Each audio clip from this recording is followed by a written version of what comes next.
Welcome to this week's episode of Ezentuary. We left off last time, maybe not making the best decisions, but a door was opened, Grimmel got whipped, and is lying prone on the ground, while a large barefooted creature, technically giant-sized, is being exposed by a rising stone door.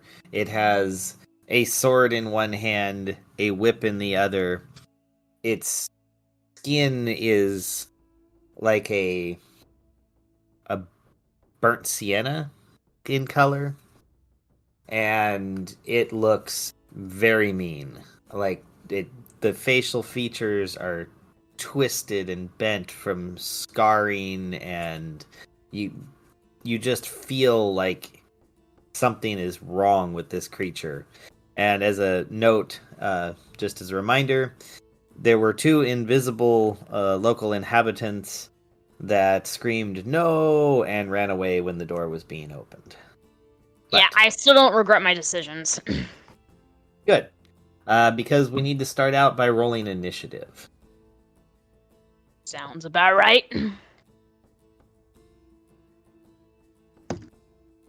I've got a 3. Hey, you know what? Grimmel gets a 12. Alrighty. Me get 19.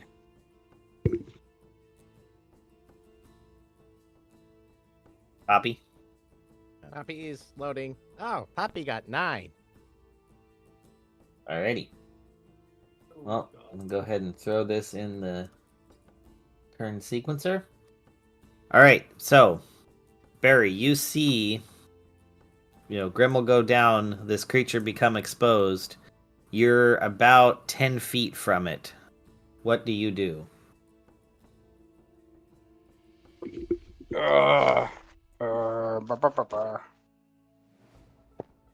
Me thinking. Me can get to it, right? Door not blocking. No, the door, let's just say the door has come all the way up. You have a clear line of sight. You could take a few steps and hit it if you wanted. It is, like I said, a large creature. It stands over you a good 4 feet. Yes, me going to hit it with Sword of Freya and use Blinding Smite. Alrighty. So you move in and you hit.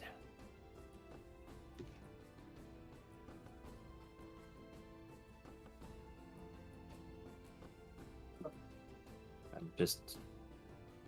that is a dirty 20 to hit. That hits. Oh, thank goodness. Hate to waste my Blinding Smite.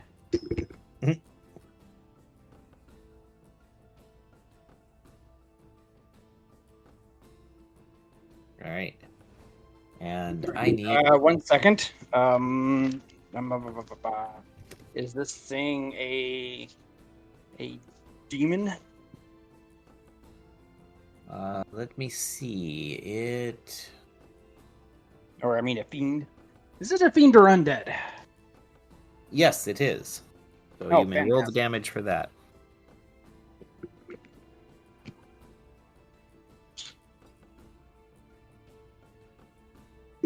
Me need a lot of dice for this. All right, I'm going to go ahead and do the Constitution save for your Blinding Smite. Yeah, I'm going to say that succeeds with a 25. Once again, we need to nerf your dice.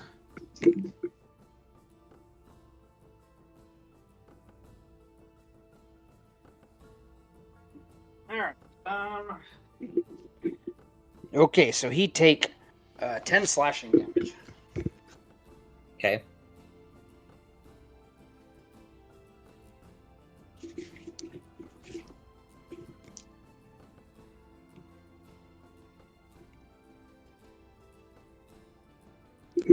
You only take 9 radiant damage. Okay.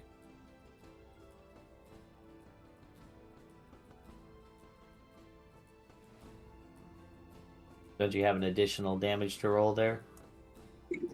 Yeah, I gotta roll 3d8.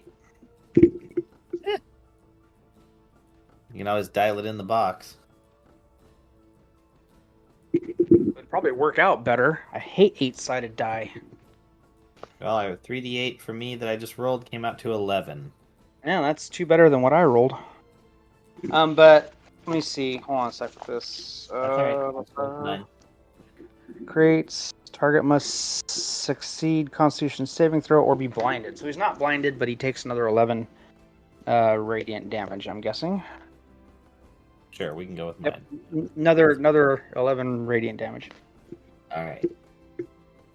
Boom. All right. Done. Grimmel, you are on your back. I get another attack. Yes. That was just my first attack. Sorry, I forget. All right. Me swinging him again. Just regular attack this time. Go for it.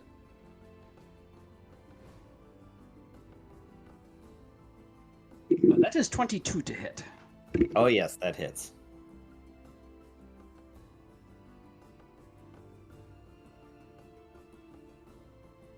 Looking for... Where's my...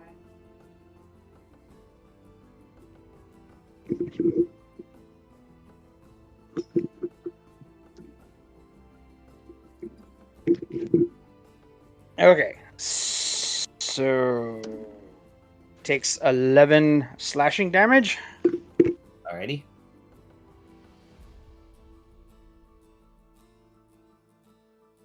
Uh, 13 more radiant damage. All right. I like how you're not even concerned about this. You're like, that's just a drop in the bucket for this guy. Well, it's round 1. I mean, I like to have in combat go at least 2 rounds. You know. Well, you don't sound concerned at all. It just makes me a little nervous. I'm not yet. You'll be fine. It always works out. You got plot armor.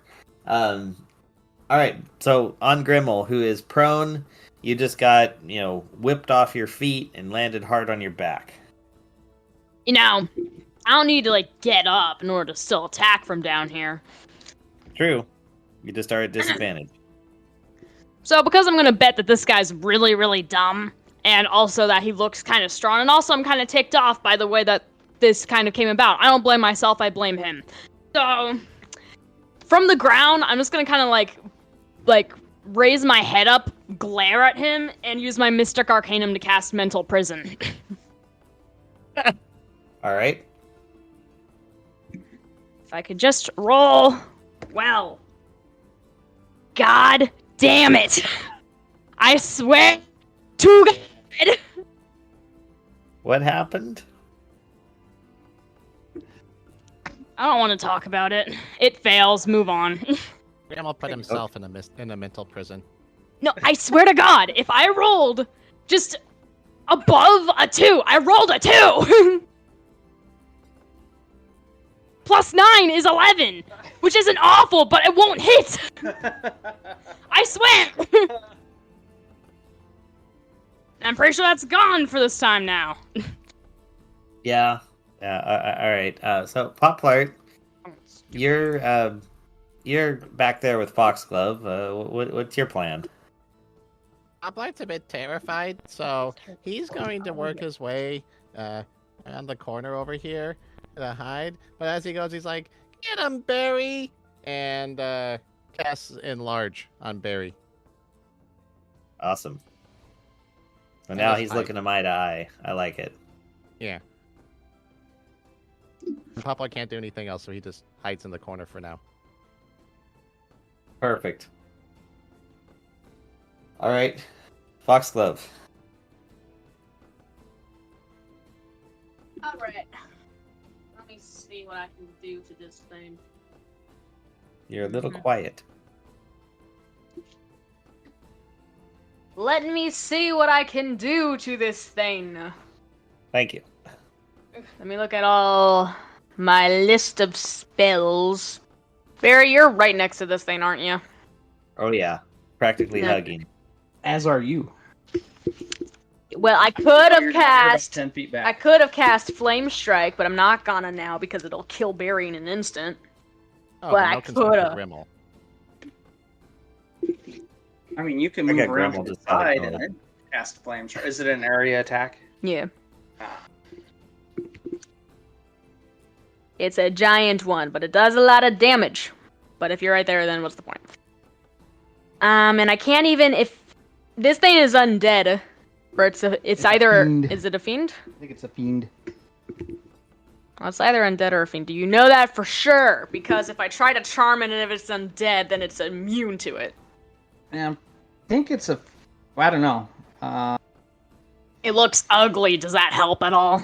I could vicious mockery it. Good point, Grimmel. Man, do I love fueling your creativity. You know, I always want to, just deal a lot of damage, but I'll work with what works. Well, doesn't Let me Vicious try Mockery also cause disadvantage if it's successful? Like, doesn't they have to do a save? It does. Yes. I believe so. What does this thing look like? Give me an apt description. What? I'm saying it's large, it's ugly, it's like covered in scars, and the face just looks mean. Mean as in looks wise, or mean as in like attitude wise?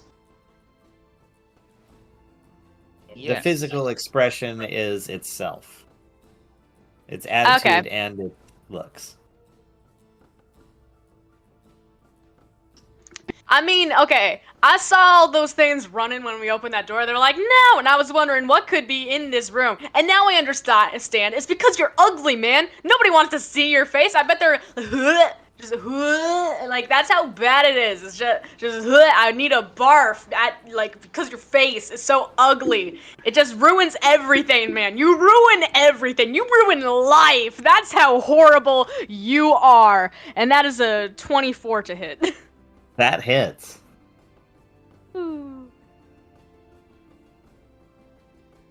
7 damage. Awesome. And yes, he does get disadvantage on his next attack roll. Alright, and with my extra turn, I shall cast Bardic Inspiration. Let's see if it doesn't fail. It has a 27, it does not fail. Now I'm gonna give it to Grimmel. You get an extra Thanks. 1d10. Use it. Very nice. Alright. So you hear kind of a low growl, just and he takes a swing at Barry first with his mighty longsword, trying to hit. And it's at disadvantage, so I will roll these two. Oh, that rolled rather well. Surprise, surprise. Well, fine. Here, I'm gonna re-roll. No. It's fine. Keep your roll. Well, It's fine. You I dare re-rolled. pick us. Yes, I pity you. So instead, it's going to be a 16 to hit against Barry. That does not hit. See, there you go. What was your original roll there, Ben? It would have been 31 to hit. Yeah, that would have hit. Yeah, exactly. So it's like, yeah, I'll just re-roll this. All right, so he misses with that, and as he's swinging, his eye catches Grimmel, and he takes his whip overhead and whips straight down as he takes a step forward. And that is no longer at disadvantage because it's not his next hit, so I'll just roll one die. And that is a 25 to hit. Yeah, that hits. And he brings it down on you for 2d6. That is 18 slashing damage, and as it cuts into you, you feel a deep burning, and you take an additional 14 fire damage. All right. Before you move on, in response, I will cast Hellish Rebuke as a reaction. Okay. So, make sure it doesn't freaking fail. Well, remember, you got Bardic Inspiration now. Yep. That's Extra right. 1d10. Cool. So 9 plus 6 is 17 plus 9 is 26 to cast. I'm gonna say that geez. works. See, Yeah, if that I does. don't roll a 2, I actually do pretty well. And let's see, that's Hellish Rebuke in a 2d10 fire damage. Yeah. One moment. 2d10.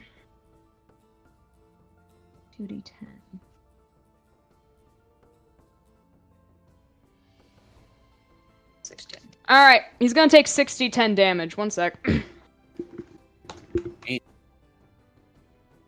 One sec. I'm rolling. Oh yeah, he can make a dexterity save if he wants, but otherwise he will take 43 fire damage. His dexterity save is for a whole 11, so... Yeah, that fails. So 43 fire damage to him.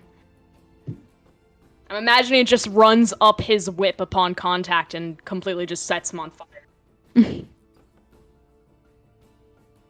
Well, it rips through him, Now that's a and lot of you damage. hear it.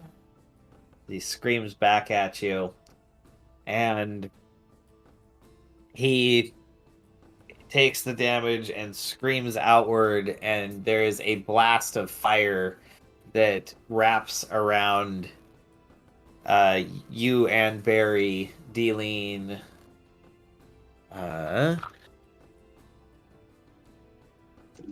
12 fire damage in response. Are there any saving throws we can make, or we just have to take it? That one's a no saving throw one, according to this. Okay. It does say any flammable objects you're not wearing also ignite. I'm pretty sure I don't have any. Yeah, I don't know. It was just a random thing. But, All right. Go ahead, Barry.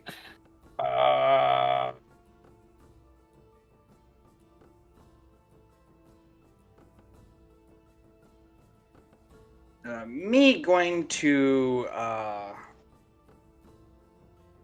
pick up Grimmel and dash back Okay.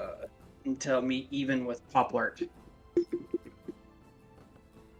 didn't need Alright. your help. Let me at him. There we go.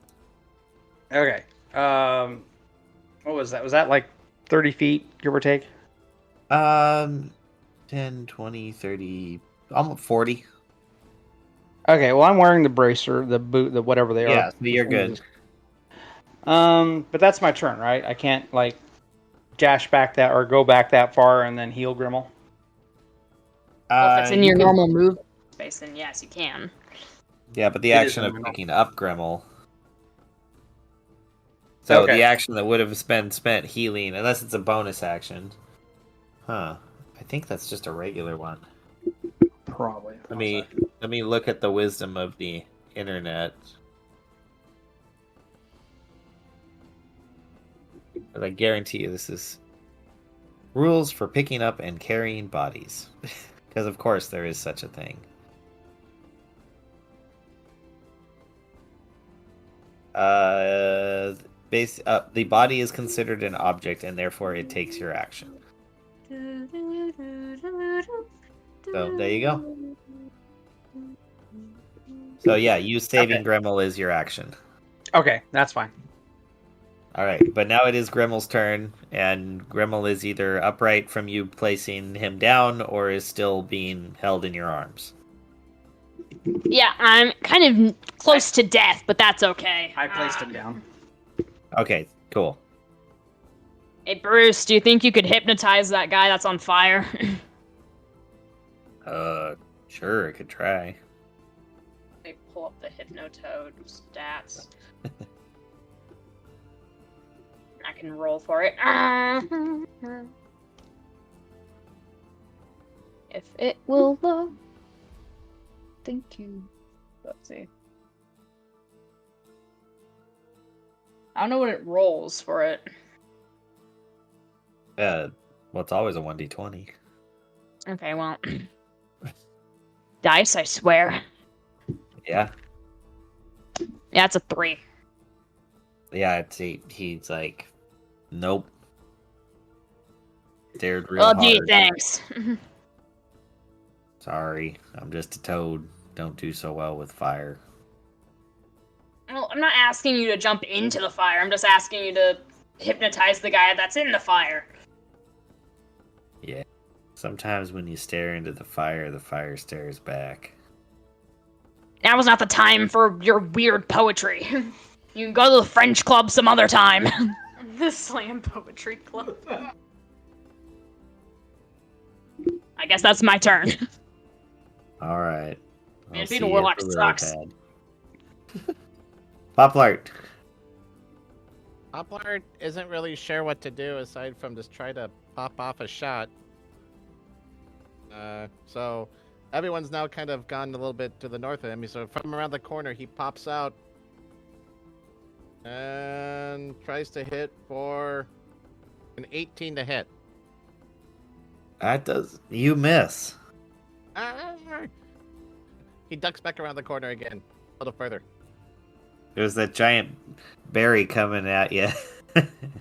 Probably what threw him off. He popped his head around, saw Barry running. He's like, "Oh no!" Just pops off a shot really quick and then runs. Perfect. All right. Well, I guess we go to Foxglove, who's standing out kind of in the middle between everyone. Yep. Cool. Is anybody next to the giant thing? Nope. No. Perfect. Let me cast Flame Strike right on top of him. All right. Okay, let me make sure it doesn't hit anybody. Oh, we're all behind you, sweetie. Alright, that'll be fine then. Alright. Yoink. Dang it! Almost a nat 20. But nah, just 29 to hit. Yes, that very well hits. On Google, help me out here, because I'm All not right, good at all dexterity this. saving throw is definitely failed. Cool. Fire You damage take and 28 radiant damage. damage. 28 fire, 28 radiant, or what is it? Wait, actually, it's 27. Sorry. It is 13 fire damage, 14 radiant. Okay. That happened. Cool.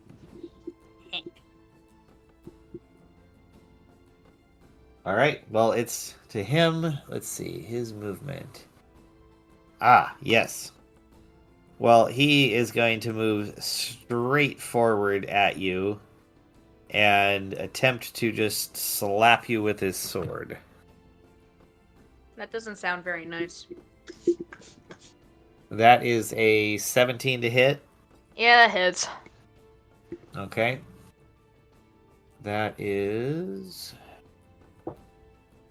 the right one here. 12. So that is 20 slashing damage. And 18 lightning damage. That's... Oh my god. That is exactly my hit points left. Dang. Because All we right. still haven't healed. So that is exactly my amount of hit points. So I am exactly at 0. Okay, so you go down. He moves up a couple more feet and whips out with his whip, trying to hit. Well, I guess the Barry's going to be the biggest target there as a giant still. So Yeah. he's going to make an attempt to hit there. That one very soundly hits. And I'm just going to roll damage on that.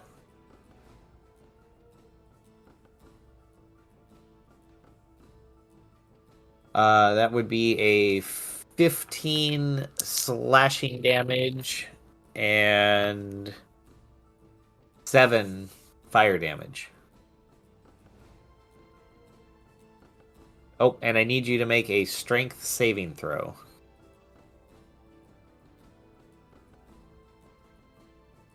I believe you get to add a 1d4 to that.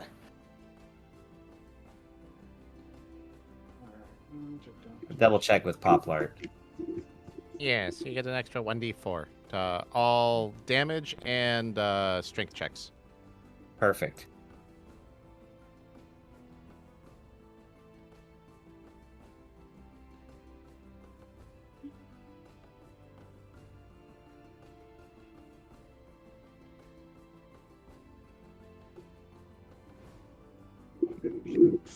Uh, 21. No, Perfect. wait, 22. You 22. succeed mightily. As he tries to wrap the whip around you, you just cast it off. Okay. Thank God. Yeah. All right, me turn. Your turn.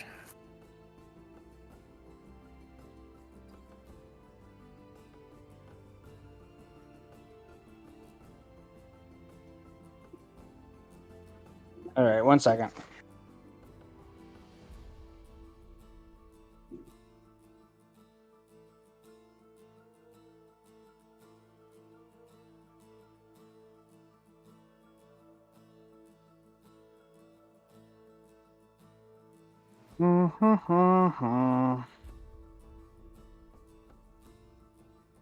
Okay.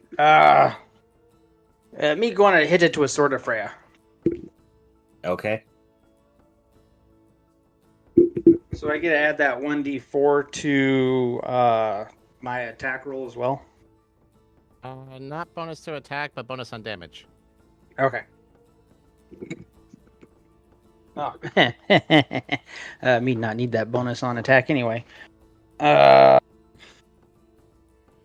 Let's see here. That is 31 to hit. Oh, yes, that very well hits.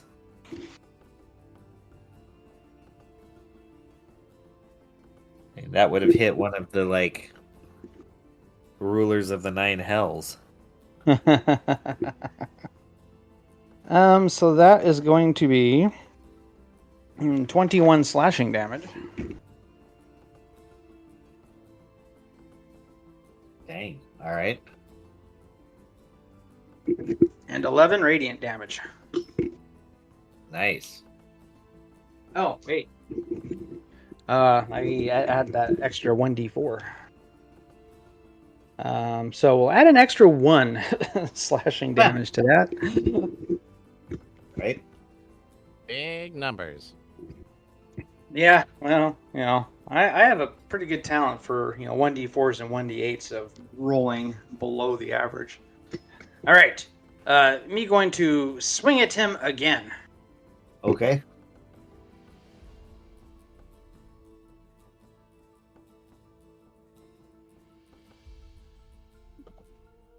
That is 21 to hit.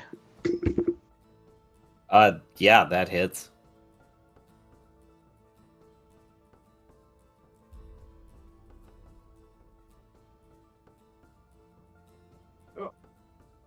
That 1d4 was much better.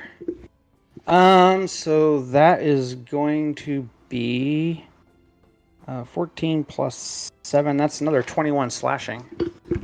Jeez. You're tearing him up. I kind of need to because we are almost dead.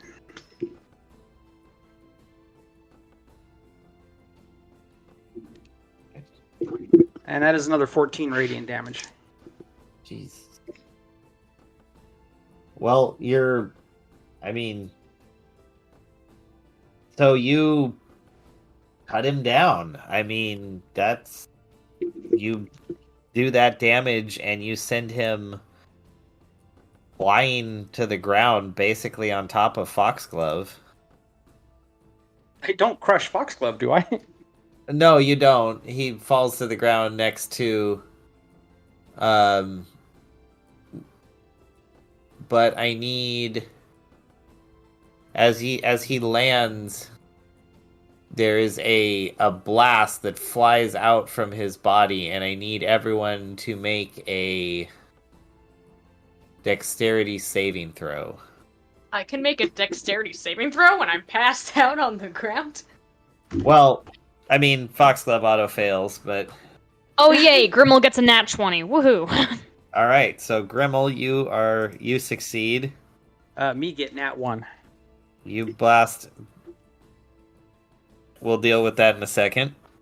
Poplart, how about you? I guess because he was partially hidden, he did pretty well. 26. Awesome. You do better. So, Well, with evasion, it's whatever he saves is going to be 0. Any damage gets okay, reduced to 0. so you're We'll fine. just say It doesn't he hid matter. behind the stalagmite or whatever. All right, perfect. So you're fine. Grimmel's fine. The problem is, Barry was right on top of him as he sends him flying forward into this explosion, and we'll say it's Barry's body that actually protects Grimmel, so Grimmel takes no damage whatsoever. And Poplart, you're doing your hide behind there, but Barry, you take the full brunt of 70 points of fire damage as this creature completely disintegrates in front of you. Seriously? 70 points? Well, I can re-roll it. Well, let me What see. if 70 is the light end? Hold on a second. How negative do you have to be before you're instantly dead? Double your hit points. Yeah, I'm pretty sure that you should have gone with the 70. Yeah, I re-rolled and it was 81 on the re-roll. All right. Your nat 1 was not well timed. It never is. I never have a well. If I want to have a nat 1, it's going to be at the worst possible time all the time. Well, at least it wasn't double damage. I mean, All right. So that puts me at negative 12. all right. So you go down. Foxglove is very sincerely down. Well, so basically both the healers in the party are now unconscious. And yep, which leaves Gremlin and Poplart looking over you. Well, this doesn't exactly bode well for us, Poppy. Hey, but the big guy disintegrated, right? Yeah, totally. Every bit of him just poof. Uplight goes out and starts trying to shove sweet rolls into Barry's mouth to stabilize him. Says, Barry, no! Well, Does Poplart deal me extra damage because he's trying to choke me to death? I'll tell you what. We'll have him. Poplart, roll me a 1d20. Tell me what you get. Depends on how well he rolls. If it's a nat 20, you're instantly revived. 10. 10? No, you're fine. It was a 50-50. He landed dead center. You're fine. Okay. All right, Well. so... All right, go ahead. this is just great. It's a great situation we're in right now. I Yeah. actually have decent medicine skill to try and stabilize. You Go know for what? it. You go for it. I'm in a family of warlocks. By decent, I mean just +2. Hey, 19 to stabilize Barry. Wow. Yeah, I'd say you do pretty well to tend to his wounds, his burns, I mean. And yeah, we'll say that he doesn't have to make his next death save. Does that put me at like... We'll just You're still assume 0. that Poplart thinks that the sweet rolls were the key to success, so he goes and tries to do the same to Foxglove. Okay. 1d20 just to make sure that he doesn't choke Foxglove. That's a 4. Yeah, there's some choking going on. Do you want to make your medicine check? 11. Yeah, it doesn't work out so well for Foxglove. Now Foxglove you can't tell because she's completely unconscious, but she is asphyxiating on your sweet roll. Well, But Barry, yeah, you're stable. Yeah, but I'm still at 0, so that means I'm still unconscious, right? that's correct. But you're only mostly dead. You're not completely dead. Well, if I had 1 hit point, I could heal us, but, Well, Let me see what I've got. I'm See gonna what your rummage funny- around in my bag and see if there's anything that might help. So I pull out. You know what? I don't even remember what some of these mean. I have a shiny orb. Yep. That's right. That's the security system one. The purplish black crystal from that one box. Yep. I apparently have a bone medallion and I have a pearl. You know, after I got Yep. back up, I was gonna cast mass cure wounds. But now I'm going to individually cure wounds just so I don't heal Poplard at all. Technically, you don't know this is happening because you're unconscious. So Grimmel, just so you know, my notes do say you also still have the ceramic pig and a devil mask that you've never used. Yeah, I do have the mask, yeah. Yeah. I mean, I don't know what the devil mask does, though, and now it's not really... It doesn't really seem like a healing-type item, so... Wouldn't entirely consider that, the appropriate time to use it. I have no idea what the one of those- purplish crystal does. Yeah. Maybe there's a devil you could do one of those, deals with the devil with. Okay, yeah, I'm not gonna sell my soul just to save my party members from unconsciousness. I'm sure they're fine.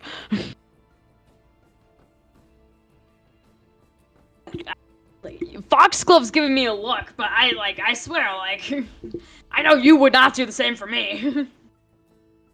yeah. Chaotic evil. What are you gonna do? Yeah, I'm only have to serve number 1, baby. That's it. If it were every man for himself, I would be the only man for himself. Leave. And you all would be dead. But I would be alive, and that's all that matters. So, I don't know, I guess,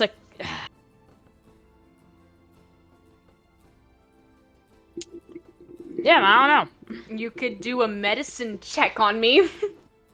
Sure, I can try. I'll go over to Foxglove and kind of, open her windpipe and look around, see what I can do. Okay. Try out the sweet roll would be a nice. You know what? That was actually a dirty 20. Okay. You're like, oh my god, Foxglove's choking on a sweet roll. And you, This is hilarious! You do a little CPR and stabilize, so Foxglove's stable at least for the time being. Alright. Lovely. I have no clue what else to do. They're... Well, it's kind of warm and toasty around here. We could just settle down and have a little rest. I think that would probably be for the best. Maybe there's some cool stuff in that guy's cave that I opened up. So I might kind of peek. You realize you're at 4 hit points. He's dead. You might run into something else. You think he wouldn't have killed it? Maybe it's working for him, and he's not so happy that we killed his little buddy. I'm just gonna poke. I'm just gonna poke my head in. You're dead. You can't tell me anything. I'm unconscious, not dead. There's a difference. You still can't tell me anything. Well, I'm just gonna poke my head into the There's little. no one to save you. Just putting it out there. Oh, whatever. That's not true. Poplard can save Grimmel. Yeah, shove and a Bruce. Sweet roll down his throat. Is Bruce just chopped liver to you? Pretty much. Well, that's just mean. I'm gonna poke my head into the little cave that he came from and see if I can spot anything useful. Okay, so if we take a rest at 0 hit points, will we eventually accrue a hit point? I don't think it works that way. I think you have to have at least something. Okay, that's kind of what I figured. I thought they could like spin hit point dice or something. So how do we live? I don't know. It's not up to us. We're unconscious. It's up to our 2 other members of the party. You know, the 2 incompetent ones. Pretty much. Well, it's been nice knowing you, Barry. Hey, I got Yes. an idea. So, remember Foxglove used to have that really cool, scary mask that she wore all the time? Uh-huh. What if we put that back on her? And that's definitely a possibility. I mean, if the demon likes her enough, he might keep her alive. Oh yeah, Maman and I were buddy-buddy. We go to brunch every Sunday. It's great. Wow, I can almost hear Foxglove's condescending voice from beyond the grave. I'm not Wow, dead yeah. yet. I wonder if it's special about these caves or something. I don't know. It's a shock to people I think while I think they're it just asleep. really like absorbs like annoying voices and then like echoes it back later. That makes sense to me. That can't Anyways, be right. Bob. I still hear your voice. Never heard an echo. Well, that was just mean. I thought we were having a collective being mean to Foxglove, but then you came and attacked me, and that was personal. Why would I want to be mean to Foxglove? Why would you want to be mean to me? I was mean. Oh, I'm sorry. I'm Yeah, not you really should good be. with these whole social cue things. Yeah, I've noticed. Anyways, before you do that, do I see anything in the cave? You look around and you find lots of claw marks and damage. It was definitely being held here against its will. Other than that, you don't see anything particularly. It was definitely like driven here, moved here by, someone or some things. Got it. Okay. Think, we had to just go off and attack it. We could have been friends with this guy. We could have been like, wow, thanks for letting me free, buddies. I'm not entirely All right. sure what to do. Yo, Bruce, you don't happen to know any healing stuff, do you? Not exactly my wheelhouse. Well, yeah, I didn't think so, but I thought I'd ask anyways. I know usually if they're stable and you wait long enough, they'll wake up. Well, there we go. Milan rest is probably best for us then. Yeah, I did look it up. So apparently one of the rules there is each player that's unconscious, since you're stabilized, you roll a 1d4. And whatever you get is how many hours it is until you wake up, and then you start healing. Glove got a 2. Me got a 4. Of course, Right. you roll high on the d4 when it's not convenient for you. So after 2 hours then of you guys, trying to figure this out, Foxglove awakens.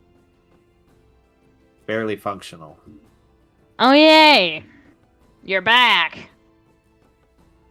During Alright, this long anyways. wait time, Poplar got a little bored and started rummaging around. Did he find anything, like, in this disintegrated corpse or anything like that? No, it really, every bit of it exploded. Even its weapon exploded. Yeah.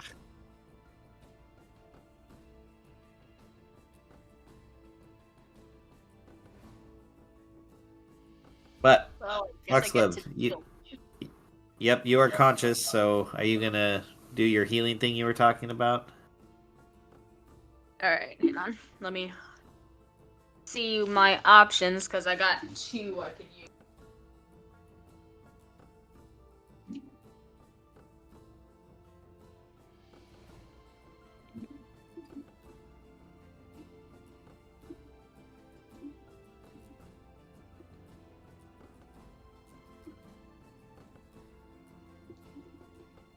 Alright. I think I'm going to cast Mass Heal Wounds. 1 second. So since Poplark got me stabilized, Does that take me from -12 to 0 then, basically? Yes. Yeah, let's call it 0. Okay. Especially after 2 hours of you being unconscious. All right. Now, cure wounds. I pick everyone in my party, obviously. I'm All gonna right. cast For how it at much? the 6th level spell slot. Wow. I know. I'm really splurging for you guys, aren't I? How sweet. I mean, if we're gonna take a rest here anyway, it probably doesn't matter that much. So, better safe than sorry.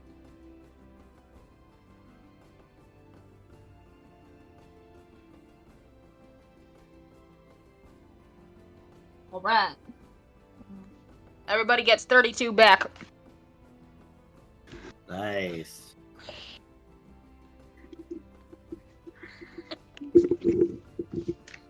Ugh, me wake up, me go, oh! What happened? Me felt like me got run over I by a mean, dragon. not too far off. Me don't think me can move for at least 8 hours. On rest, everybody. Now that we're all living. I'll make the tea. Dun-dun-dun. All right, so you guys all move in there.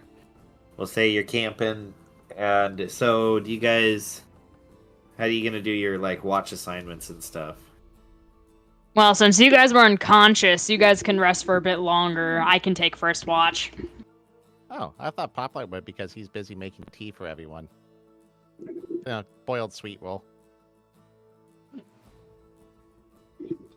Alright, yeah, I'll just leave Poplar to his devices and I'll go sleep. Awesome. I mean, he was Poplar, like the I would least like- damage of the entire party. That's true. Poplar, Poplar, roll I with would me. like you to roll me a 1d100. 1 moment. Okay. I know type. Eh. 52. All right. You get through your entire watch, and there doesn't seem to be anything. Your sweet rolls are nice, and you enjoy the, I don't know, the scent after a battle. It's refreshing. All right. Fresh barbecue Who's next? corpse. Me guess Grimmel would be next. Yeah, I'll be next. All right. Grimmel, I need you to roll me a 1d100. Joy of joys. Alright,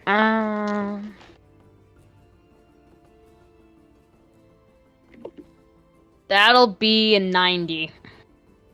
Cool. You go through your entire watch without any incident. You're just kind of chilling and everything's good. That's good. Cool. Now wake up Fox Club next. Alrighty.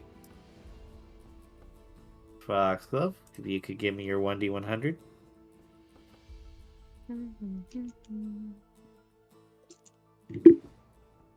$77.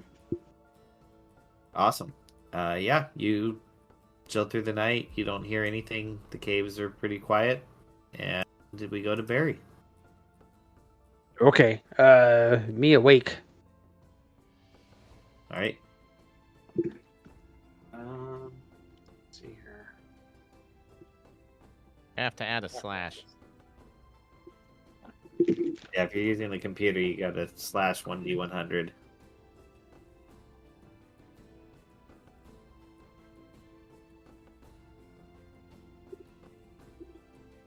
No, at the beginning. No. Slash roll. Slash. Yeah. This newfangled tech. Right?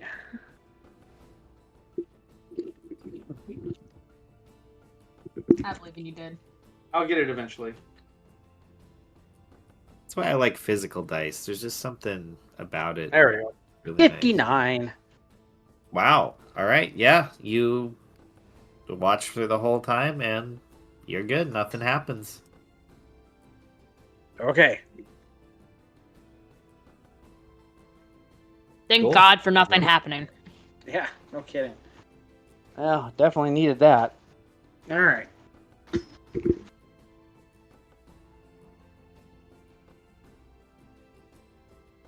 I'm super shocked that all of you guys rolled that well.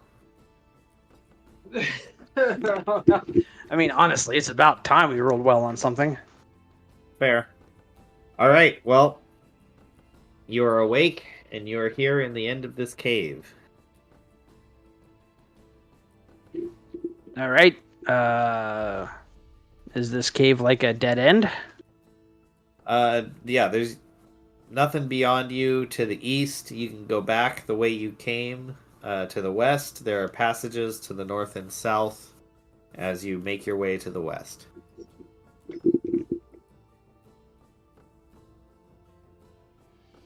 All right.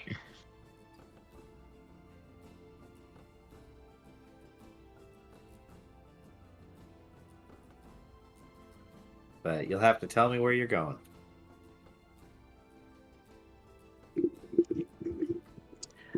All right. Me guess me go south. Alrighty. You make your way to the south through a about 10-foot wide area that kind of widens out. After about 40 feet, you see that it kind of splits. As you look to your right, you can see a clear passage all the way back up to where you came in. And as you look to your left, you see a winding tunnel that narrows, starting at 10 feet and then curves around a corner, going south again, going further south and out of your vision.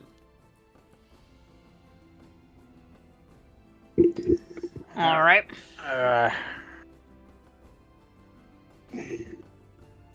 So tunnel narrows. Yes. We're still looking for lick wizard, right? Supposedly. I'm not sure what you're doing anymore. You've taken on several additional tasks during this. That is true. We're also looking for like the whatever it is pieces, the shiny stuff. The enchanted armor. No, that was like so. That was a 5 days ago. 6 weeks ago. Yeah. No, there's like what is it? The Stalrim? What is it? The little pieces to collect that are all shiny and glistening, and that one guy told us about. Ah, yes, and you have some pieces. Yeah, like the Statham? What is it called? Shiny stuff. You have them, Barry, on your person. The Mithril keys. Oh, Mithril keys. Mithril. I do like the idea of calling them Jasons, though. The Jason Statham. For Statham. Yeah. Oh, good lord. I couldn't think of the name. Doesn't matter. They're shiny, and I know we were trying to find all of them or something. I don't know. Okay. At this point, I kind of just want to get out of here. It'd be nice to actually complete one quest. I don't think we've managed to complete a single quest this entire campaign. So, I just thinking back to this whole thing. We have got to go down in history as one of the most incompetent parties to ever exist. We have not managed to accomplish a single thing. nah, I've seen worse. All right. Anyway, you've accomplished some things. I just can't think of what at the moment.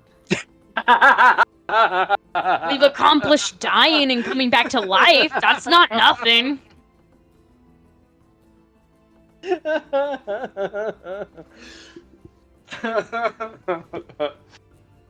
I don't know. I find this absolutely hilarious right now. Of course. All right. Anyway, all right. I guess me continue going to the left and then following the tunnel south. All right. Gotta come out As you- somewhere. Yeah, you follow the tunnel south, and ahead of you, after traveling down another 100 some feet, you find what looks like a partial collapse. You can, like, there's a very narrow area, far too small for you to fit through, but you can tell there's definitely a passage here that has been partially buried. Buried. All right.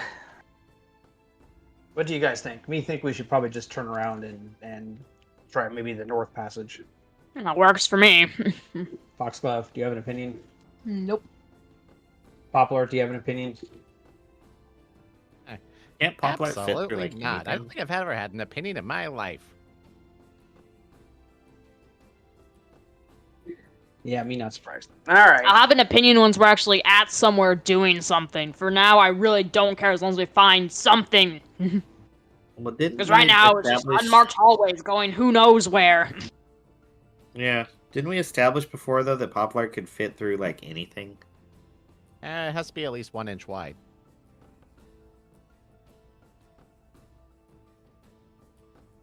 Well, Poplart, do you want to go on the other side of this partial collapse and do a quick scout and come back and tell me what you see? Not particularly. I mean, if you think about it, let's say I find something interesting over there. What are you gonna do about it? Not like you could come join. Also, No, last time I did that, like, what happened? Big, scary room. All right, fine. We turn around, we go back, and then all the way back to the cave area, and then we go take the north passage. Alrighty. You head up to the north. Let's see what this says. As you go to the north, you start to slip and slide. The floor seems to be littered with some kind of slime-covered rock. The marks on the walls seem to indicate that something had even been licking the slime, almost for nourishment, perhaps? It looks tasty. You get to a relatively tight area that splits, heading to the east as well as north, but after taking a step or two in each direction, you realize that it's just a circular chamber, like a big donut of slime. That's Lime fun. donuts. Okay, so basically what you're saying is this doesn't go anywhere. Yes. Okay. Well, all right, I guess we... All right, so our choices are either go to the east... Never mind, I'm not even going to ask you guys. Me going to head back south to partial collapse and dig out partial collapse. Okay, All right. there is Yep. the... Just as a reminder, there is the tracks that you came in here on, which is further to the west from where you can go south.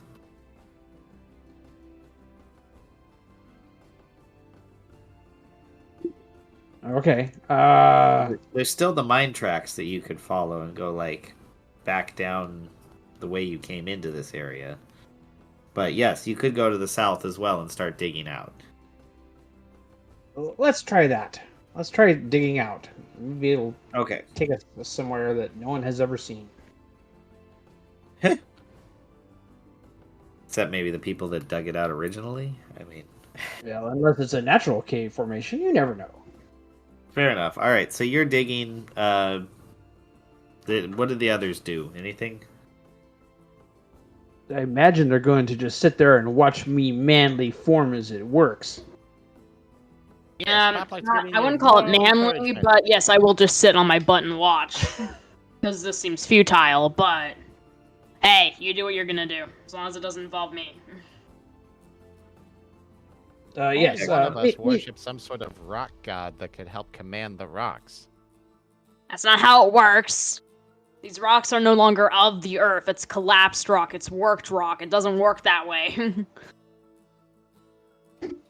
No longer has connection to Zaratan. You think I can just make rocks levitate? It's not how it works. Why not? It's not. Just because you're a fairy, do you think I command you to, like, make fairy dust at command without you dying? Does it work like that? That's a really weird analogy. Maybe you shake them really hard. And think happy thoughts. Regardless, doesn't work that way. All right, so me digging. Awesome. And me singing as me digging. You know, move 16 tons. What do me get? Another day older and deeper in debt. There you go. What debt do you How about have, just- Barry? Maybe we can help pay it off. I'm not helping. Yeah, he's on his own. Foxglove is just looking at me going, please stop singing, Barry. All right. Well, how about this? You clear a path that's just big enough for you to crawl through, and Okay. you're able to squeeze and fight and get through to the other side. And it's not particularly long. You only had to clear out about 10 feet. And once you got through, you found yourself in a passage that definitely looks mined and worked. Okay. Well, I guess me continue down the passage. Awesome. After about 60 or 70 feet, you find a mining cart. And it kind of diagonally goes to the southwest down a track that you can see is about 50 feet long. All right. Well, me follow the track. Okay. There's a passage here, one of them that goes roughly to the north and the other roughly to the south.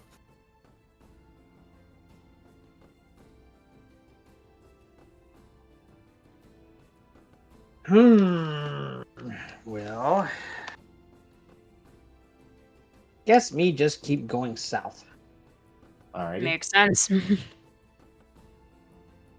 me flip over a couple pages real quick.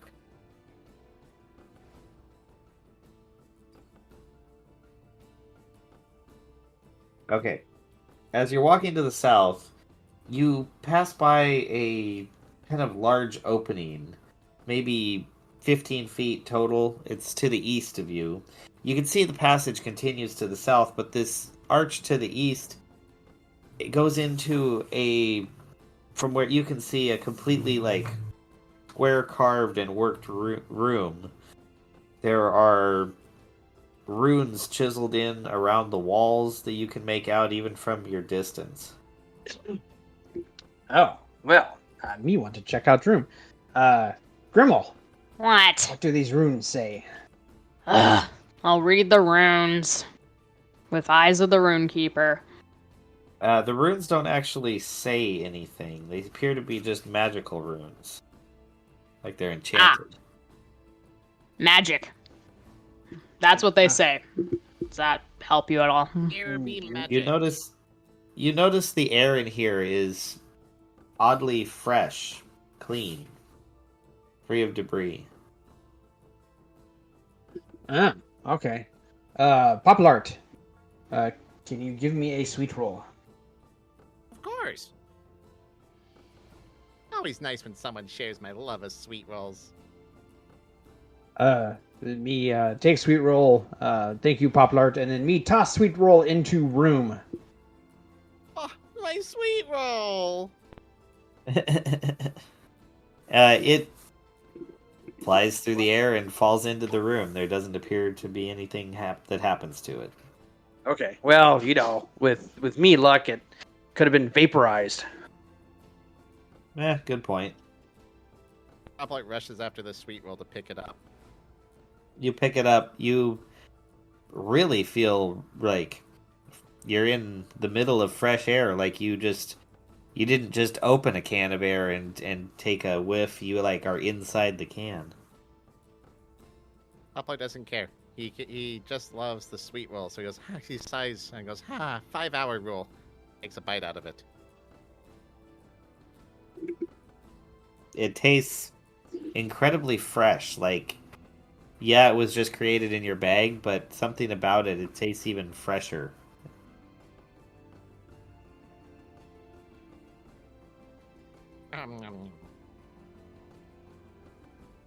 No more sweet rolls for Barry. He just throws them away.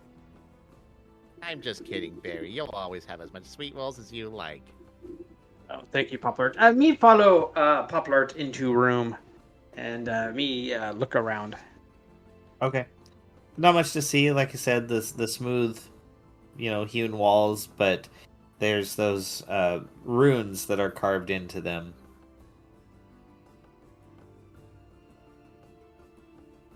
Okay. Me touch one of the runes. It feels smooth. You get a little. Oh, go ahead. Me was wondering if me touched it with my activator or something. No, nothing appears to happen. You touch it, it feels smooth. You get a little Arcana sense, but that's about it.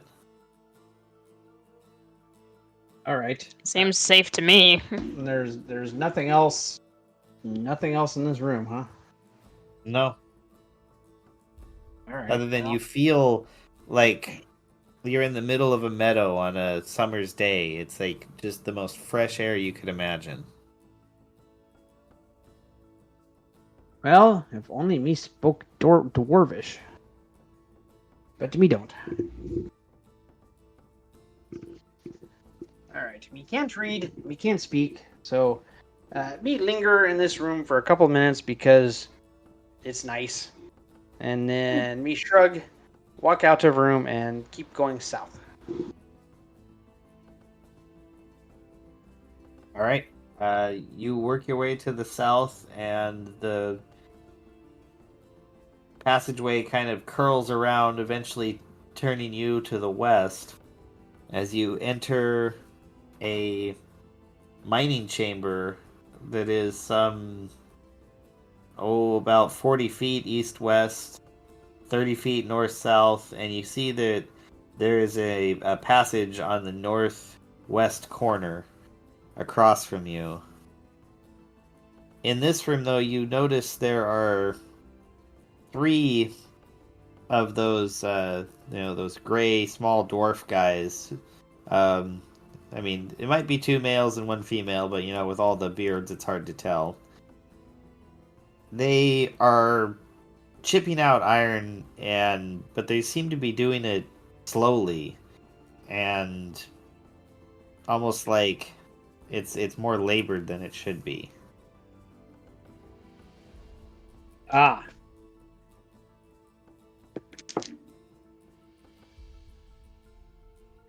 You hear, and as you take a step into the room, you can hear a faint hissing sound, and something just doesn't smell right. Got it. Okay. Let's see.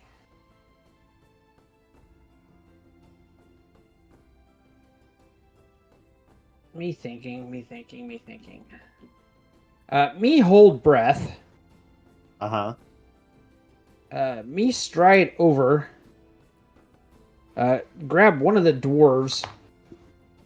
Hoist him over me shoulder. And head back out. And head towards Rune Room. And then me set him down in Rune Room. Okay. Sure. You do that, and after about a minute, he you can see his fog lifts from his eyes, and he just starts, like, angrily yelling at you in a language you can't understand. Scottish. All right. Me turn around and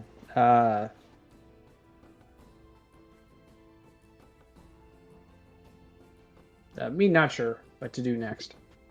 Well, you're the one who grabbed, and maybe an apology would be nice. Probably saved his life.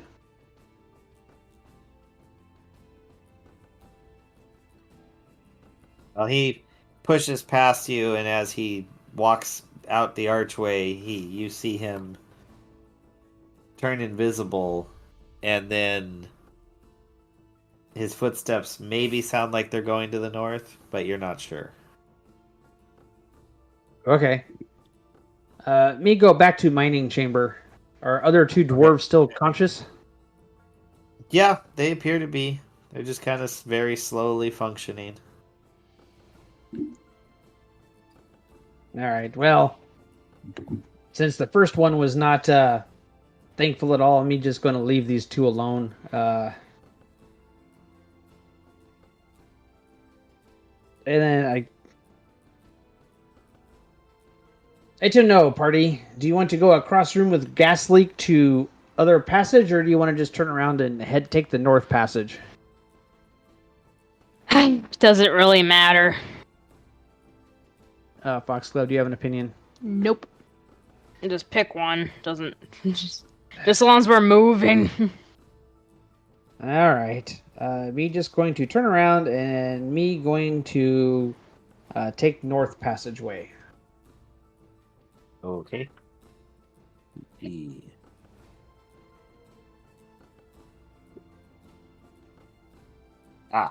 Okay. So as you work your way to the north, you find a really rough area, and then it breaks into a smooth-walled room. There's a door due to the north of you, but as you take a step in, you find that smell from the room that you were in with the miners is much, much stronger here, and the hissing is incredibly loud. Okay. Is there anything in the room at all? No, it is totally empty. Okay. Hmm. Me step back out of room. Poplart, do you have makings for torch or anything? Hoplite takes an arrow and sticks a sweet roll on top of it, then lights it on fire. I'll take that as a yes. I mean, it works, I guess. All right. Me take arrow from Poplart. Thank you, Poplart. And then, welcome. me say, Never whatever you underestimate do, sweet. Poplart, don't follow.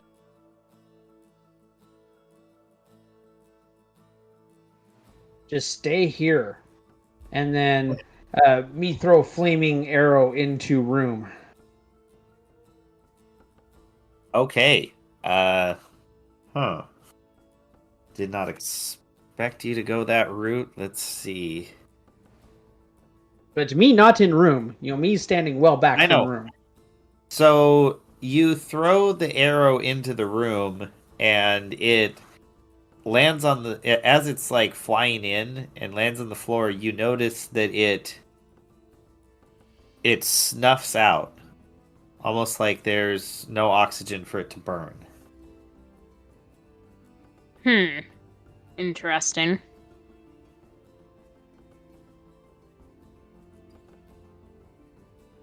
Okay, well, that's actually better than what me was expecting. Me was expecting it to blow up. Why would a sweet roll blow up? It's the gas in the room, Poplart. Oftentimes there's bad air down here in these mines, and some of the time that bad air burns and explodes. Wow, you know so much, Barry. Me lived a long life. Or me experienced a lot in me life. So you're old. Just experienced. Wow, Barry's That old. explains the bad luck with the women. Yeah. They just look at you and think, old geezer. All right. Me going to take deep breath and walk across the room and open door and see what's on the other side of the door. But me not breathing air. Okay. You get to the door and you find it hardly stuck. You're gonna have to make a strength check to try to break through it.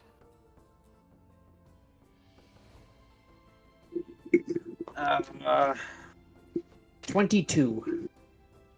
You are successful. You pry hard and you pop the door open and you push into a short hallway. It's about 10 feet wide, 30 feet long, and at the end of that 30 feet in front of you, there is an iron portcullis. Is the iron portcullis down? It is. What's with us and encountering portcullises? Okay. Me going to move down hallway a little bit, and then take a little bit of a breath. Is it still bad air down here? Now that did you close the door behind you? No, probably A not. specific question. No. Well, okay, so you get down there, you take a breath, you find the air in front of you is rather fresh, but the gas is pouring through from the open door through the hallway following you. Okay, so me take a bit of a breath. Me kind of run back to the room and me yell at companions. Come this way. Hold your breath, though. Okay. I guess I'll do as Barry says, even though he's a weirdo. Yeah, why does he want you to hold your breast? No, what? He said breath. I don't have breasts. I'm a bird. Also, I'm a dude. Everybody has breasts. It's a Pokes muscle. his own pecs. Is this like, my whole life has been a lie?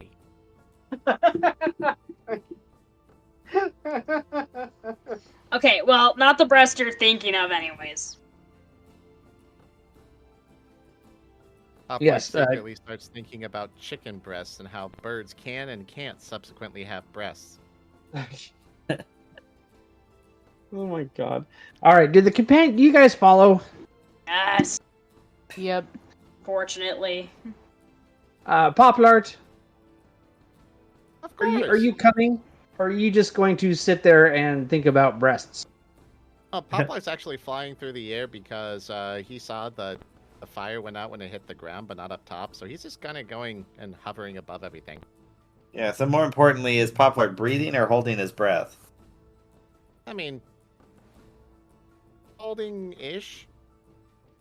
Alright, so tell you what, once you make a constitution saving throw, Poplar, let's add to this fun.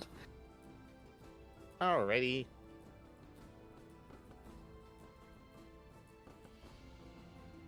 Yep. Why isn't it rolling? Okay.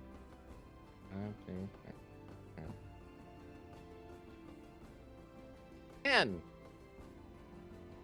I believe. There's the thing. Yeah, Popeye, you were particularly bad at getting through there. You are now under the poison condition.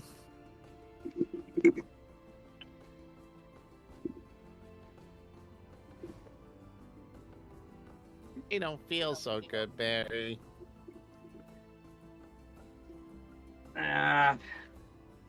Me grab Poplar, me run out of room, me close door. Are you up in the hallway with the portcullis, or did you grab him and go back south? Okay, so you guys are all right. So everyone's up there. You all made it. Doors closed. There's enough fresh air here. You guys are fine, except Poplar, of course. Alright, Not my fault. All The right, instructions were unclear. Somebody needs to learn to enunciate. Shut up, Poplar. Me going to cast protection from poison on Poplart. Is that cure poison? Let's see. Your touch creature, if poisoned, neutralize poison. Is yep, present. there you go. Yep. Thanks, Barry. Have a sweet roll. So, yeah, that's like a 32 to cast. So I think we're good. Oh yeah, you're good. Okay. All right.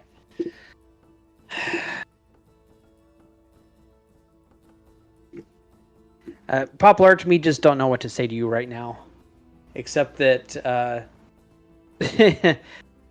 you're gonna get yourself killed one of these days. Yeah, probably. But that sounds like fun, doesn't it? No. It'll be fine for me. Me will just go spend time with Freya, but for the rest of you, me not know. What do you mean? I'll be fine.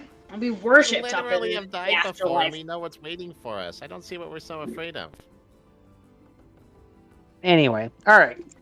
Me going to go down and me going to investigate Portcullis. All right, it is.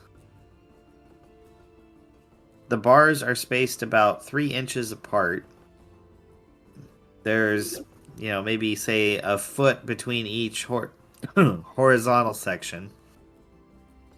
But it does look like, as you kind of examine it and wiggle it, it does appear to be movable. It's not locked in position. All right. Me try to open it. All right, make a strength check.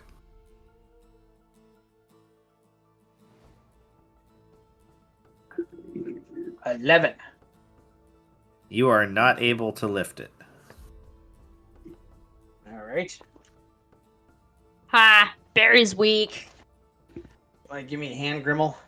Ah, sure. All right, then do a combined strength check. Grimmel gets a dirty 20. Awesome. And with Grimmel's help, me get a 22.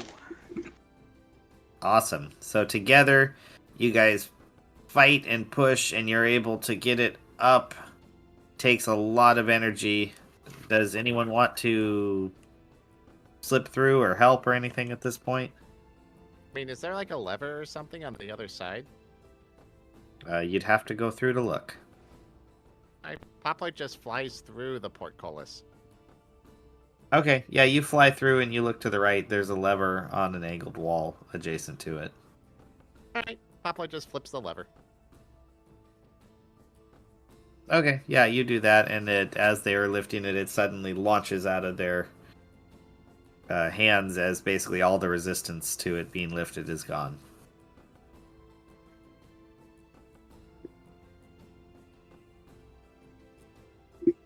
Blart. Wow, that was actually You're kind of a welcome. show of teamwork. That's I why didn't you think guys we were had it in trying to do us. some...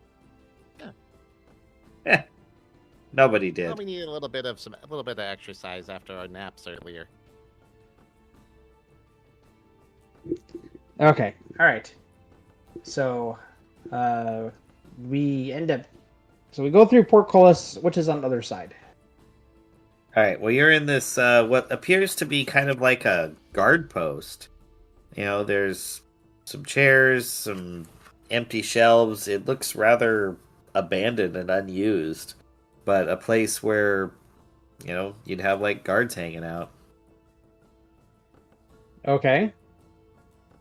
But yeah, there's a hallway that exits the room to the north. Me take hallway. All right.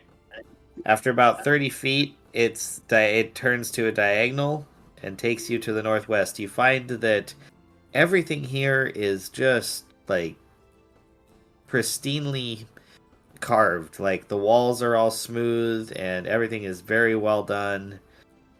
You go up this way for a while and then it turns again, and as you're walking due west, you come to a point where there is a doorway to your north and another one about 20 feet to the west of you.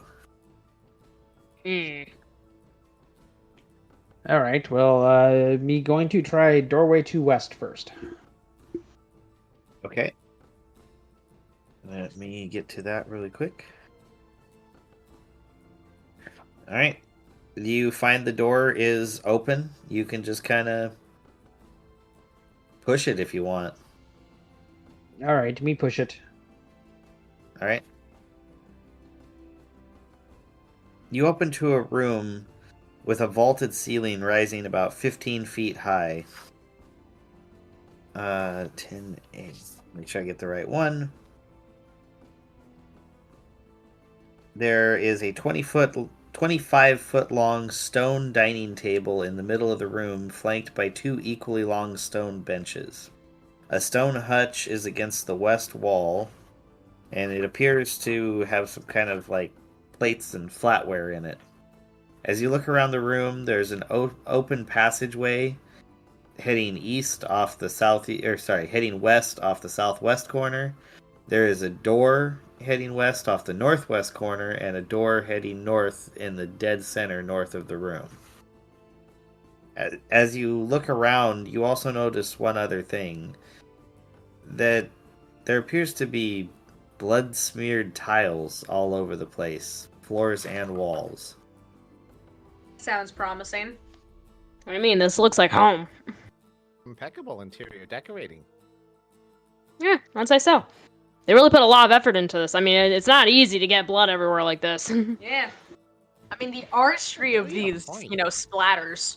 I should know. Like, I got a nephew, Gary. He, like, this is what he does for a living. Like, his warlock is, like, really into this artsy, craftsy type stuff. So he, like, this is what he does. He, like, murders people in their homes and makes these, like, really intricate blood, like, art. It's really painstaking. I mean, like, he's kind of weird because he's not really going too far into the warlock business like the rest of us, but, like, he's doing something creative with it. I kind of respect it.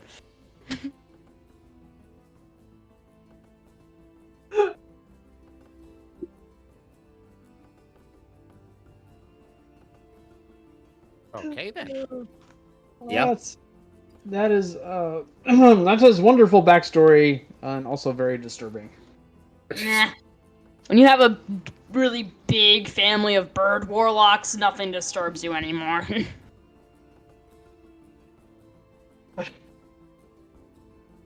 Okay. All right. Whatever. How old do bloodstains look?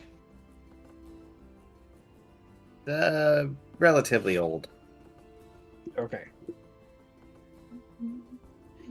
All right. Well, me going to go into room. Alrighty. You enter the room and look around. It's about 30 feet east to west and 50 feet north-south.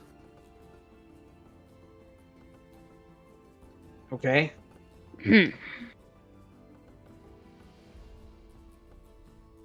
All right. I guess me check out stone cabinet first. See if there's anything interesting in there. It appears to be filled with assorted iron plates and flatware. Iron fancy. Also, I feel like you could get poisoned from this.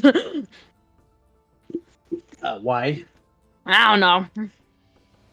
It just looks poisonous. Maybe it's the metal.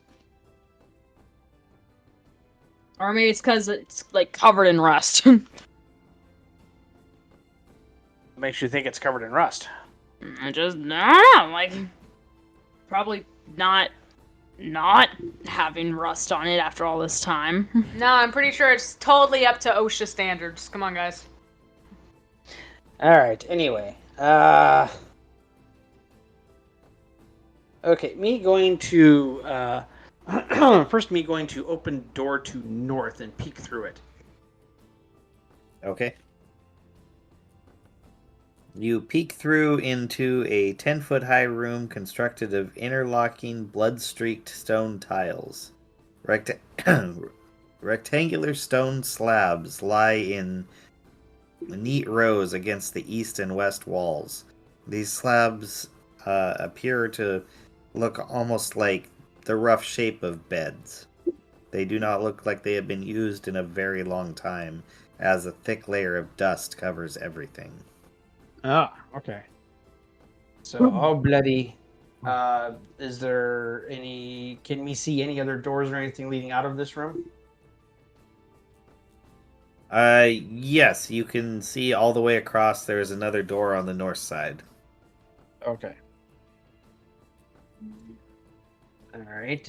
Me going to close that. Me going to open door to northwest and peek through. Okay. That is. You peek through into what looks like a kitchen. A 15-foot high room. It's warm and smells of cheap spices. There's a large fireplace dominating the west wall with a bed of hot coals filling the hearth with smoke and orange light. Suspended above the coals is a covered iron cauldron. There's kind of tending the cauldron is an old hunchbacked dwarf, basically, wearing what looks kind of like a dusty gray sack. Stirring occasionally with an iron spoon. Seems I fun. don't know how much. That is really weird. Seems friendly. Let's send in our negotiator. Does he send that? Does he know that like nobody's here for him to cook for? Weird that both the bedroom and the dining room seem pretty abandoned and bloody, but the kitchen is still active. People gotta eat. What'd you say, Murderers- Foxbo? I said, Poppy, go say hi. Poplard always wants to say hi. Of course. Yeah. Like strolls say hi, into the Poplar. room and says, "Hey, buddy, how's it cooking?" There is no movement from the head, but you do hear a response in a language you don't understand. Oh wow, that good, huh? What you making there? You hear a variety of words, and eventually something that sounds roughly like common says, "The stew will be ready when it's ready. Get out. You'll taste none of it." Oh, okay. Eat a sweet roll? Sweet roll. Yeah, a single. There is no movement of the head, but a single hand becomes outstretched. Popeye places a sweet roll in it. Awesome. You see the dwarf take it, sniff it, and then eat it. And there's a moment of like an intake and then an exhale, and just yes, I suppose it's better than the stew. Here, have another. Ah! You hear as a hand like pushes you away. Oh. Well, I'm just gonna leave it right here in case you want some more later. He puts it on the table. Eh. You know, It's my all right, eyes Pop are Mart. clouded. You hear the little dwarf. My eyes may be clouded, but my ears and nose work just fine. You have others here. Oh, of course. Yeah, we weren't exactly hiding it. Too many people and not enough stew. Go away. Me step into room. Hey, me just wondering, what is up with dining room and bedroom next door? Looking like a slaughter has taken place. Wow. Many killed long ago. Not important now. Now I just work, serve, hopefully I'll die. Who do It's like a fun existence for you, buddy boy. you serve? Oh, Prince Valtagar. Oh, great. Now we have someone else. Some other random side thing to worry about. Is this prince like a lich wizard or something? What? Oh, no, hardly. Well, I don't know. I'm just the cook.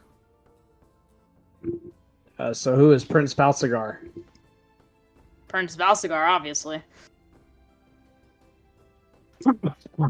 He is the great lord of this place, though that mad giant Frazrian causes all sorts of hell around here.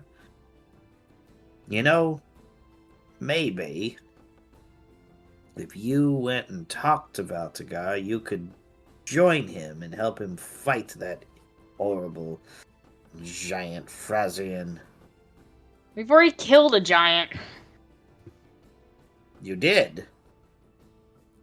Oh, Yeah, then you should go speak to Valtagar at once. really. Me not sure whether it was same giant. It was some giant-sized fiend that we killed. Well, excellent. Here, you want some soup for it? No, me fine, but thank you. We Okay. appreciate it, though. Yes. That's the How- best how I can do we- do down here. How do we get to Prince Balsagar? Oh, go out the south end of the dining room. You can find a guard. Okay. Thank you. Me see you later. Hopefully not. Hey, Got mouths to feed, you know. yeah, and come on, Barry. We shouldn't just leave him like this. He said he wanted to die. You know, we're pretty good at helping people out with that if you really want to. Want to die in service to the prince, not by the hand of some fool. Oh. Well, that We're just trying definitely. to help as a show of thanks. That is definitely us. We are a bunch of fools. So, he does not want us to kill him, Poplart. Come on, let us go find this prince. Okay, just wanted to help. The guy seems really nice. Come on, Poplart, before you get us in trouble. All right. Here, have another sweet roll for all your help. Just put it on the table. Done and done.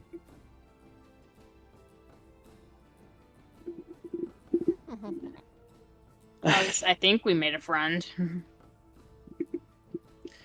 As much as there can be any kind of friends in this place. Hey, Barry, don't you still have that staff? Infection. Oh yeah, the talking stuff. I believe it went away, didn't it? Ow. Something happened. I can go back and listen, but I remember there was something that occurred. Oh, okay. Just thought I'd ask. All right. Well, I guess me go down southwest corridor. All right, you go down the corridor, and you see a couple of male dwarves sitting, having kind of a conversation. It looks like they're playing cards in the middle of this room that's about 20 feet north-south, 30 feet east-west, with a passage continuing out to the west out of the southwest corner.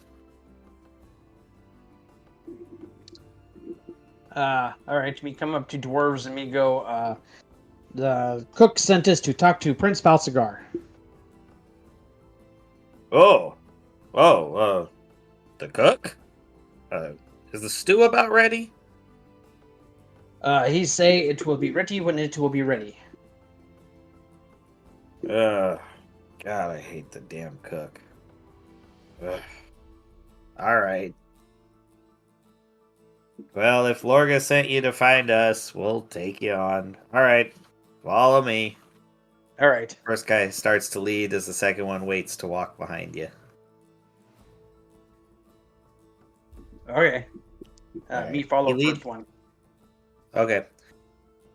He takes you on a walk down to the west, first going into one of the doors.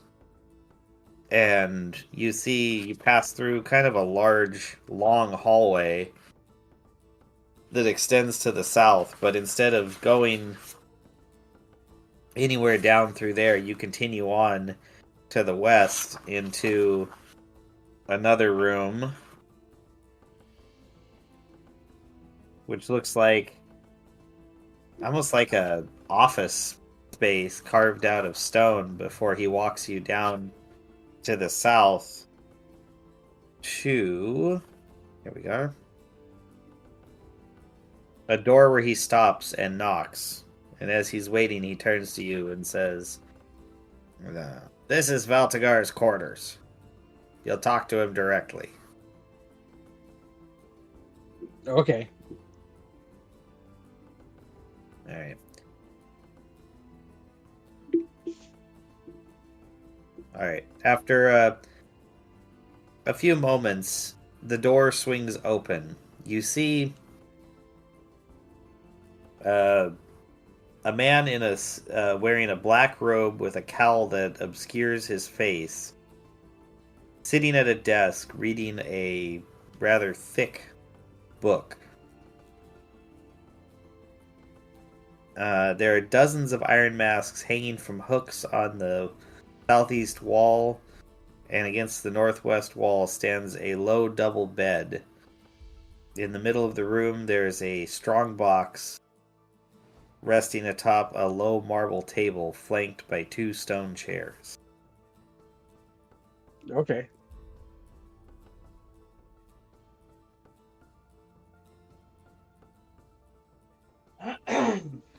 Me go into room. Me say, Cook sent us to talk to you. Apparently you are in some kind of a conflict with some giant. We may have killed said giant, but we not sure. Yeah. You can technically thank me for that, because I was the one who opened the door, so... He turns and looks at you. Well, wouldn't that be quite the blessing? I am rather suspicious simply because you are new here. You are not of our people. And yet, you claim you have killed my nemesis. I mean, if it helps you trust us anymore, it was kind of by accident. It wasn't intentional. He attacked us first, so we attacked back, but harder. I mean, we Yes, didn't. you but, must be eh. either incredibly powerful or lucky. Probably a little bit of both. Say we're not lucky, honestly. Well, please forgive my suspicion of adventurers. I try to maintain a healthy fear of anyone that can maintain as much plot armor as the average adventurer seems to have. Yeah, I gotcha. We've died like a couple times.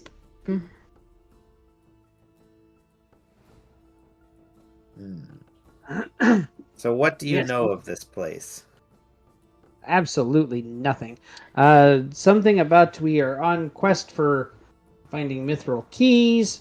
We are also on quest to kill certain lich lord. But we tend to get lost a lot. Yeah, Yes, I would. Oh, go ahead. and our loyalties kind of flip on a dime. So, second something else suits our needs, we kind of switch.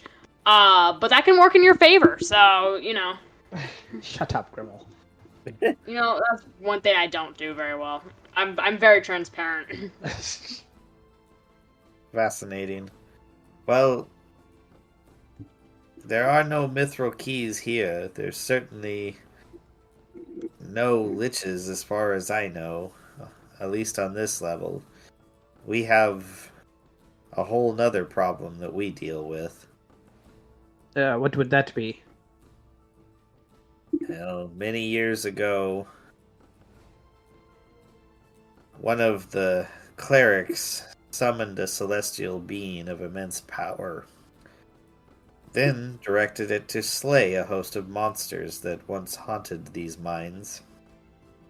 The act of the slaughter, of course, corrupted that being, and after slaying many of the monsters, it decapitated the cleric and installed itself as lord of the mines. Anymore, he rarely leaves the throne room, and keeps the cleric's headless corpse as a memento. Ah, Makes sense. okay. I thought you were the lord of these mines. I am the lord of these dwarves, not of the mines. Okay. Well, maybe we could talk to said celestial being.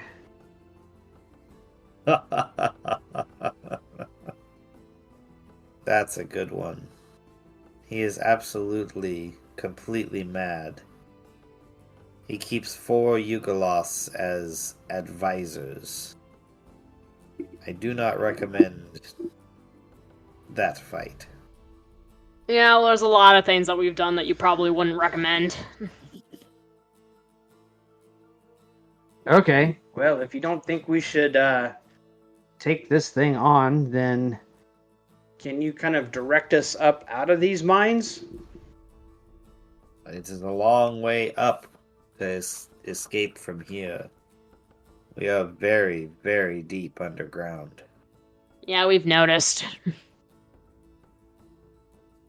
Well,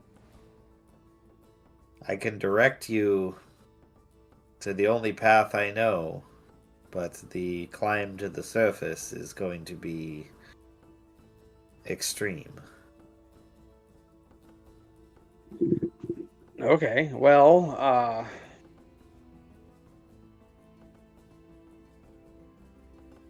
can you? I mean, we don't know that we want to actually go to the surface yet. Just maybe trying to find this Lich Lord. Ah, well, he would be below us. Really? If you wished, I'm confident if you went down, you'll find him a lot faster going down than you could going anywhere up. Okay. Well, can you direct us the quickest path down to find this guy? Well, yes, we could take the halls through here to the mines. There is a passage far to the south that will take you down. Okay. Yes, please. Show me the way.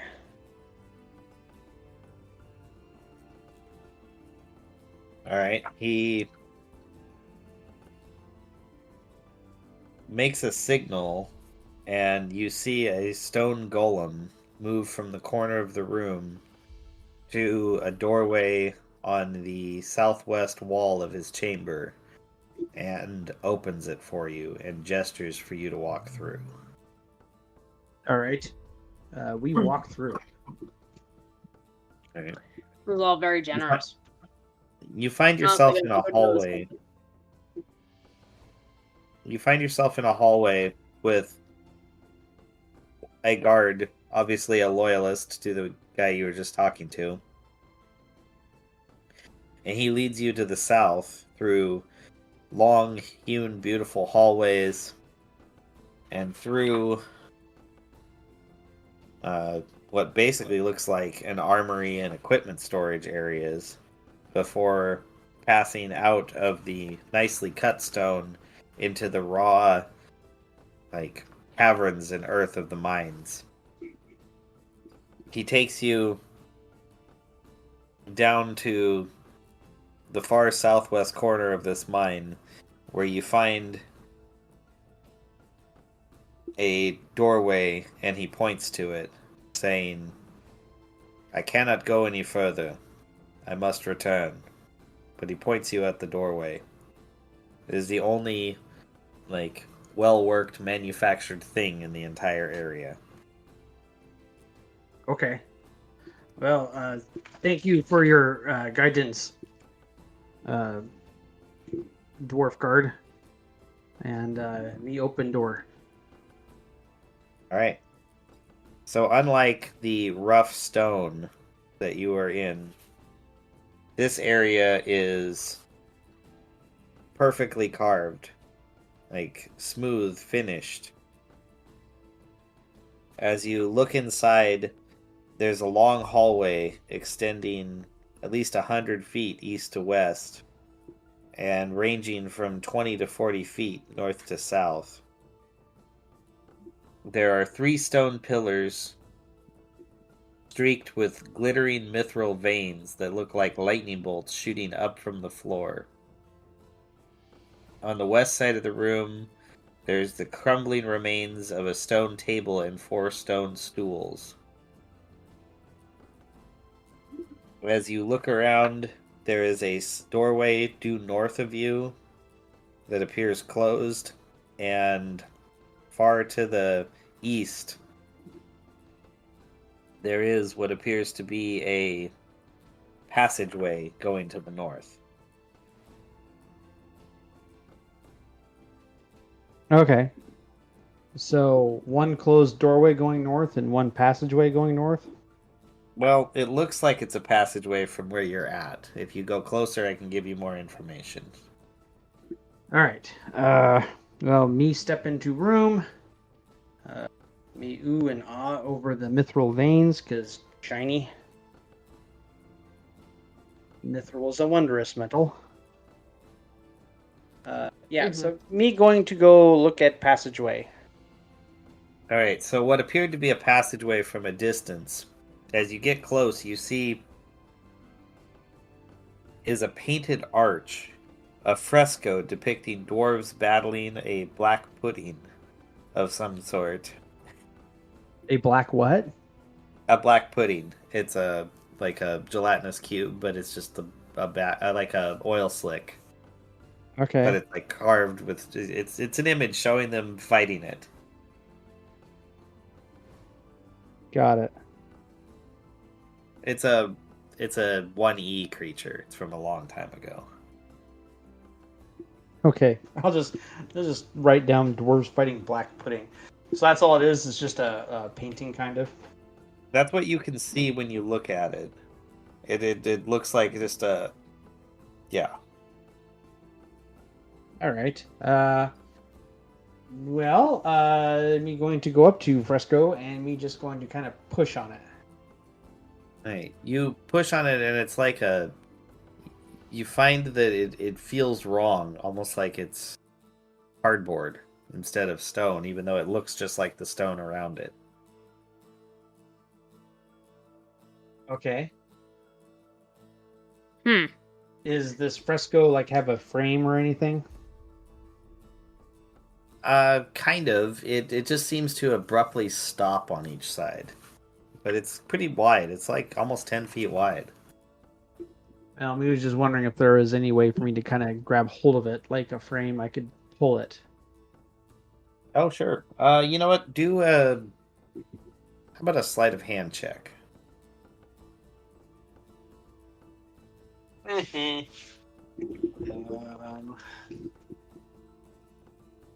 10. You feel around. There's definitely like an edge of some kind, but nothing you could like dig your fingers into.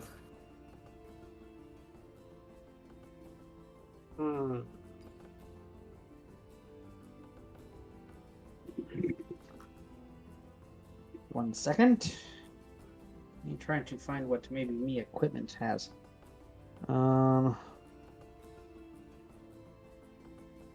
Do we still have that one like indestructible rod, or did we give that away? I have no idea what you're referring to, so your guess is as good as mine. Well, it's not indestructible, it's an immovable rod. Okay. Can me try to use that as a pry bar? That would be moving. It's immovable. Oh, all right, never mind.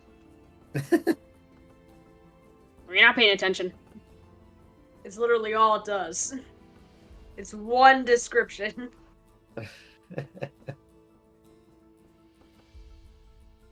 You had one job, Prybar.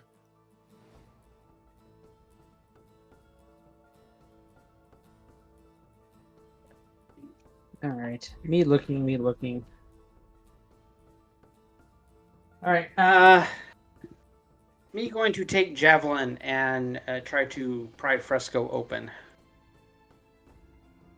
Sure. Very Yeah, carefully to not bend blade. Okay. Yeah, you stab it in there, and yeah, we'll just say that you're carefully prying on it, and you eventually like pop off what appears to be almost like a veneered wood that was made to look like stone. And as you pull it away, you reveal a passageway hidden behind it that goes to the north about another 10 feet before you find a stairway that descends. All right, perfect. But before me go down stairway, me going to go back and check door going north. Me going to open that up and peek through. Okay. See what that is. It is a empty room, about 20 by 20.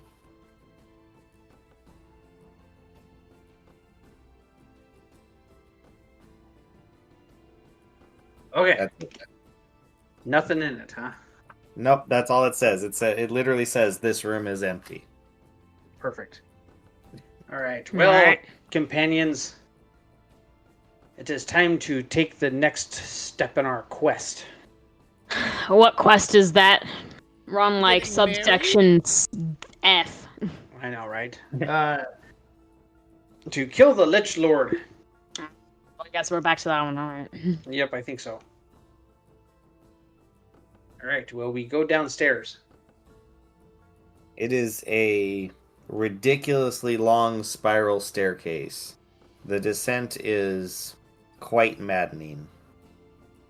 But eventually you get to the bottom and step out into what could only be described as a grand foyer, a huge chamber.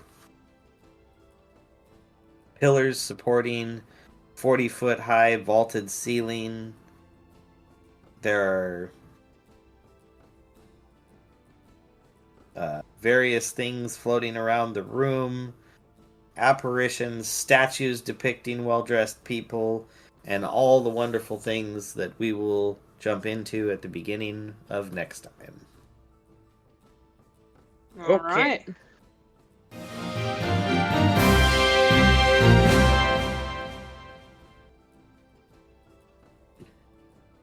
I just would rather not Fantastic. read this entire section right now. I'd rather start with it next time so I don't have to recap it. Nope, That's I fair think enough. that is definitely a good call. Cool. Thank you. Yeah, no problem. Seems like so did we end up, was the thing that we killed that thing that was going up against Prince Baltzagar? I didn't get far enough into that part of the book to check. It might be. Ah, It's Okay. each level has so much written about it. It is ridiculous. I can't store it all, so I just have to Got it. read sections and run Okay. as best I can. so what book are you going off of? It's a Waterdeep module that was given to me as a gift. Oh, fantastic. Yeah, it's huge. It's like 3/4 inch thick. Wow. Okay. Yeah. So every one of the levels that I'm playing the smaller dungeon. There's a huge expanded dungeon that you can also play with it. But every chapter, basically every level, starts out with a full intro. What do you find in this dungeon? What are the types of creatures here? All the different, factions and stuff. And then there's a full page map with the room numbers, and there's usually, like 30 rooms per map. So it's with a whole thing. Yeah, sounds really intricate. Someone put a lot of time into that thing. Yes, it's obviously like months of someone's life. Wow.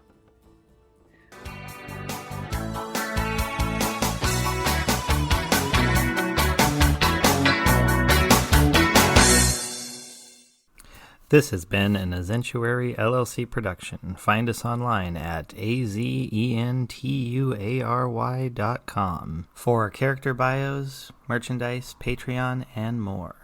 Thank you for listening.